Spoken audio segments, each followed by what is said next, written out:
ئێمەی مامۆستایانی بەناحەق لە پیشەلادراوی سەر بە وەزارەتی پەروەردە لەو ڕۆژگارە سەختانەی کە بەڕێمان کرد بەو بڕە پارەکەمەی بۆ وانەبێژان تەرخان دەکرا.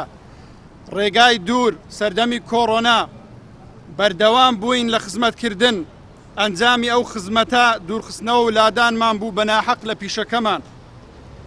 چاوەڕوان بووین لە پای خزمەت و هاوکاریمان بۆ حکومەت و کەرتی پەروەردە دابمەزرێن، بەڵام بەداخەوە کۆمەڵێک مامۆستای لادراوین و دابڕین بەهۆی فەرمانە کارگێڕیەکانی وەزارەت کە خۆی دەبینێتەوە لە ڕێخستنەوەی میلاکات، کەمکردنەوەی بەشەوانە، بشووی ڕۆژانی شەممە، نەبوونی مۆڵەتی دایکایەتی و هەتا دوایی. تا ئێستا ئێمە ئامانجی ژیانمان دیار نییە لەبەر هۆکاری تایبەت یان بەهۆی بابەتی هاوسەرگیری وازی هێناوە و گواستنەوەی بۆ نەکراوە. لادراومان هەیە قوتابیەکەی خۆی بۆتە مامۆستا، ئەو هێشتا چاوەڕێی دانانەوەیەتی. ناتوانین لە قوتابخانەی کەرتی تایبەتیش کار بکەین چونکە نازانین دائەندرینەوەیان نا، هەتا ئێستا هەر لە چاوەڕوانی داین.